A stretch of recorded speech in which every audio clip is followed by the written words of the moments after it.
his info, the synth production base is underwater. Let's go and try to find the entrance.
So this is the entrance that leads to the synth production base. It sure doesn't seem out of the ordinary at all. Ah, you're right. An important place like this is bound to have a ton of protective measures and mechanisms. Navia's probably arguing up a storm right now to stall for us.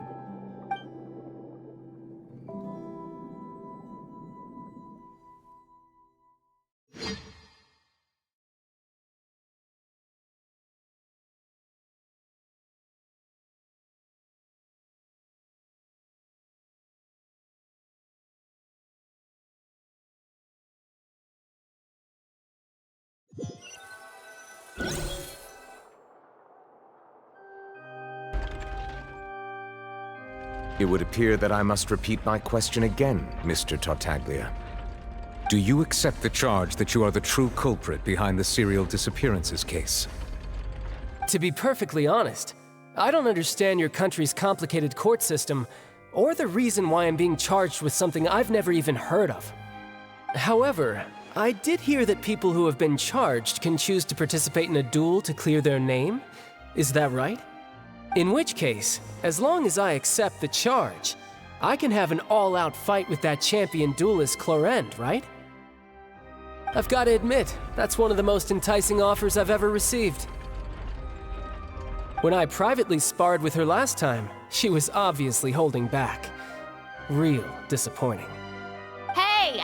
Don't you, understand. You're currently the prime suspect for a major case. This isn't the place for you to be looking for fights. Oh? Sounds like the Hydro Archon wants to lecture me on the ways of the Opera House. Then why don't you duel me too? I'm the kind of student that learns best in the heat of battle. No. That's not what I meant. Alas, it would appear that communication with the defendant is going poorly, and we have made very little progress. In that case, let me explain everything from the very beginning again. The goal of this trial is to determine the culprit behind the serial disappearances case. That case had nothing to do with him. You've got the wrong man. Huh? What's going on? Why is she interjecting again? I told you it couldn't be one of the Fatui Harbingers. Miss Navia, this is the second time you've interrupted the court proceedings. I only tolerated your behavior last time because you were able to provide the court with a key eyewitness. But that was an exception rather than standard court protocol. I can very well charge you with contempt of court for your interjections. Oh, please. Did you ever think I had any respect for this place's pointless theatrics? We can put that discussion aside for now. I'm not here to argue with you. I'm here to charge the true culprit behind the serial disappearances case. And if my charges prove true, then Tartaglia here will be proven innocent by default, correct? Oh, a young lady has charged in and offered to clear my name. How fascinating. Well, I'd gotten half bored to death by all these rules and procedures anyway, so I'll take you up on that offer. So, Your Honor, is there nothing else for me to do now? You may take a seat for now in the audience, but that doesn't mean the suspicions against you have been lifted. Now then, Miss Navia, who is the person you would like to charge instead? That person is...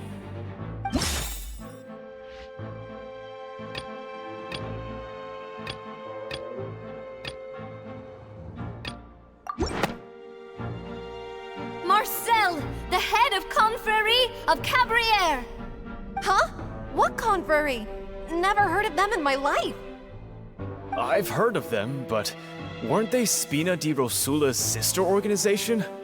Oh, is this going to be a friends to enemies type situation? Please let me remind you, Miss Navia, that charging someone is an incredibly serious matter. Committing to the charge also means taking on the legal responsibilities associated with it. And if the charge fails, depending on the circumstances, you may also be charged with the crime of making a false accusation.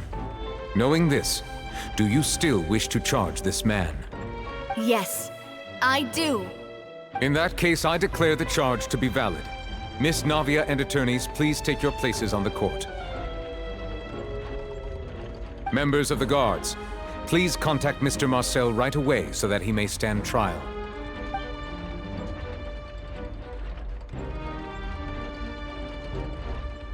Mr. Marcel, you will not require an attorney. Is that correct? Apologies. It all just happened so quickly. I still haven't figured out what's going on. I think an attorney won't be necessary. This is probably just a misunderstanding between me and Navia. Very well. In that case, since both sides have now arrived, Miss Navia, please present your charges. I would like to take everyone back to 3 years ago, to the case of Callus the Unfaithful.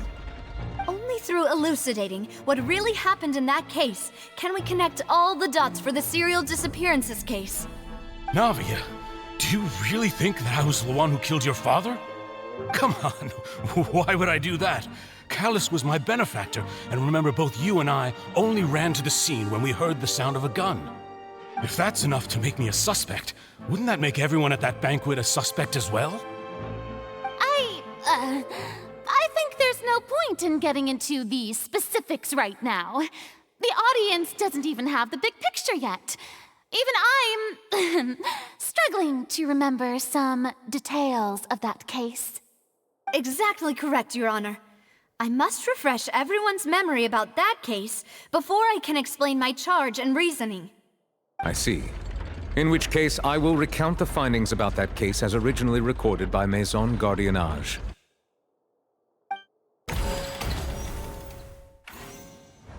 On the day of the murder, Spina di Rosula hosted a large banquet in a countryside estate owned by the Confrérie of Cabrières.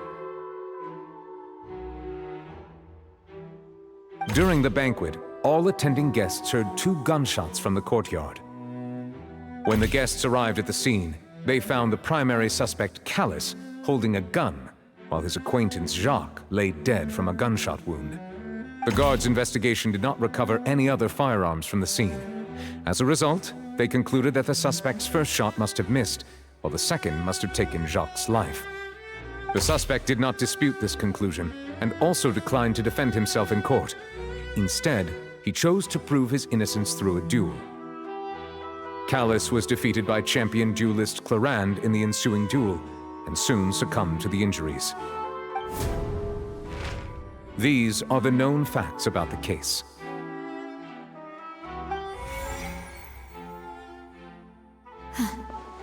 The one with the motive to kill was Jacques, not my father. And even so, Jacques still had no reason to pull the trigger. In truth, the third person shot Jacques first, and was shot in turn by my father when my father seized the gun from him. After that, the true culprit turned the third person into water, erasing all traces of him from the scene. Thank you for the summary, Your Honor. Of course, the guard's conclusion appeared quite sensible to us at the time. However, we should revisit the case now that we've gained new information about the abilities of water from the primordial sea.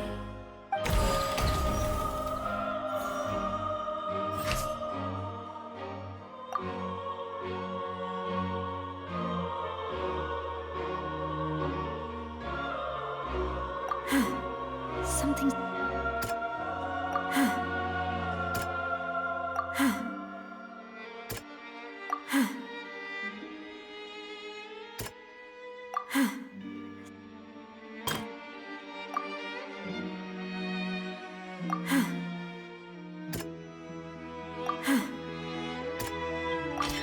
The testimony of the victim's family confirms that Jacques had thoughts of assassinating Callus when he set out for the banquet. However, in the end, he reconsidered, and instead shared everything with Callus, hoping to seek the latter's protection. Unfortunately for Jacques, the true culprit had already considered this possibility, and had sent out another assassin.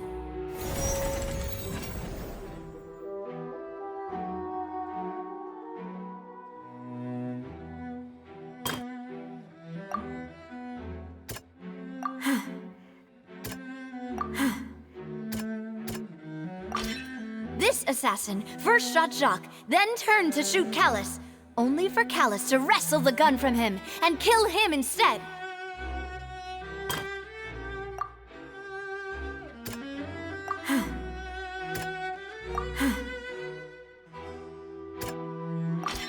A pile of clothing was found at the scene. The guards once believed they were used by Jacques as a costume to disguise himself. But now, it is clear that the clothes were proof that there was a third person at the scene, and that they were turned into water after committing the murder. Since it was raining that day, the culprit was confident that they could use the rain to wash away all traces of their dissolved accomplice.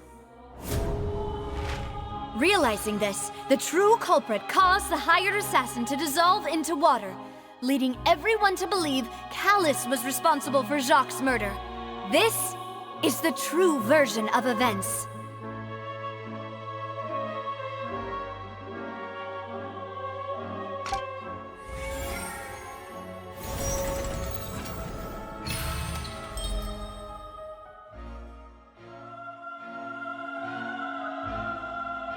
So that's what happened. Wait, you're telling me something as dangerous as water from the primordial sea has been used for all these years? What a great theory. It also explains Callus's and Jacques' respective motives. I guess they didn't shoot each other after all. Mr. Marcel, you are the one being charged with the crime. You should provide a rebuttal if you wish to prove your innocence. But I think I agree with everything Navia just said. In fact, there was nothing in her speech that directly implicated me. Then, may I ask some questions? In my opinion, we primarily need to determine two things. One, Do you have the evidence to back up your claims? I'm afraid not. At least not at this very moment. Boo! If you don't have any evidence, you should just go home! I may not have the evidence with me, but I know where I could go to collect it. If we look up the deserted clothes against a record of people who went missing around the same time, we should be able to find a match. Considering the serial disappearances case, the guards probably kept careful records of all missing persons from around that time, regardless of age or gender. That makes sense to me. Monsieur Neuvillette, I would consider this to be a reasonable investigative direction.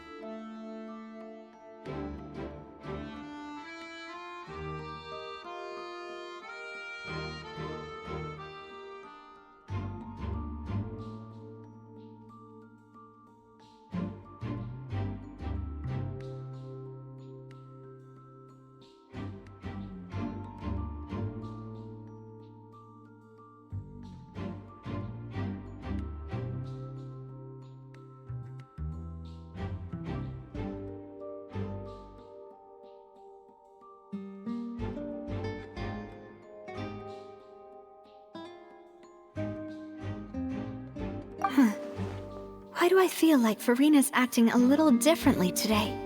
Maybe she's scared of embarrassing herself again? Alternatively, she's become more diligent after charging an innocent citizen in the last trial. My second question has to do with the ensuing duel. If the truth is indeed as you described, then why didn't Mr. Callis explain himself in court?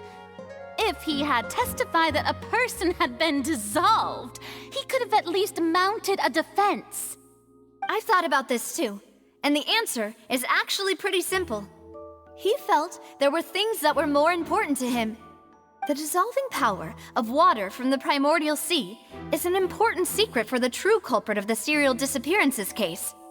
My father could have exposed it for all to see, but he chose to take it to the grave. At that time, Spina di Rosula was in dire straits, and his reputation had already been shattered. He had no guarantee that going forward with the truth would allow the culprit to be brought to justice. What was certain, however, was that it would paint a gigantic target on my back. Boss once told me that Demoiselle had already been selected as the next target of the serial disappearances case. What? If the secret had gotten out, the culprit would have fought an all-out war with Espina right there and then. I wouldn't have been the only one in danger. All of us would have stood to lose our lives. Of course, the guards might eventually figure out the truth of the matter and determine that we were in the right. But what good would that do? How can a hollow verdict protect anyone? Had this opera house ever given my father any kind of confidence in its brand of justice, Spina di Rosula would have had no reason to exist. But by staying silent, we retained the ability to deter our opponents and continue the stalemate. I was able to become Spina di Rosula's president, which made me harder to target, as well as giving me more time to grow and learn. And once I have figured out the truth and stepped up to the challenge, I will do what this opera house cannot, and restore my father's truth and honor back to him. So, you mean to say, your father intended to die in the duelist's ring? That's right.